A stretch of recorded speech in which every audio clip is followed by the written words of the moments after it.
আসসালামু আলাইকুম। Breaking news. IPL অনির্দিষ্টকালের জন্য স্থগিত ঘোষণা। চলমান আইপিএল অনির্দিষ্টকালের জন্য স্থগিত ঘোষণা করেছে ভারতীয় ক্রিকেট বিসিসিআই।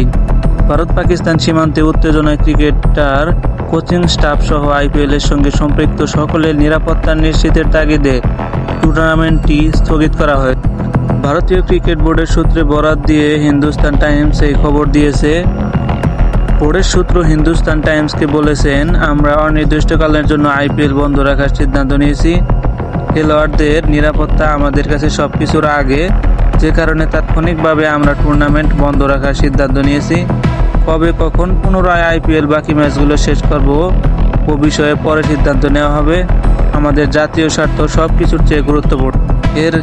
পাকিস্তানের রাওয়ালপিন্ডি স্টেডিয়ামে সংলগ্ন ফুড কোর্টে ভারত ক্ষেপণাস্ত্র হামলা করায় পিএসএল স্থগিত করা হয়।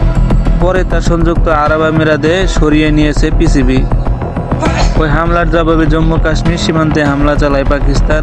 এতে বিদ্যুৎ বিভ্রান্তে পাঞ্জাব ও দিল্লির ম্যাচ স্থগিত করা হয়। ওই ঘটনার পর নড়েচড়ে বসে আইপিএল কর্তৃপক্ষ। আইপিএলের চেয়ারম্যান অরুণ ধুমান বলেন, আইপিএল এখন পর্যন্ত চলমান আছে, তবে আমরা সরকারের নির্দেশনার অপেক্ষায় আছি। পরিস্থিতি উন্নতি না ঘটার স্থগিতের মতো সিদ্ধান্ত আসতে পারে, এমন ইঙ্গিত করেন তিনি।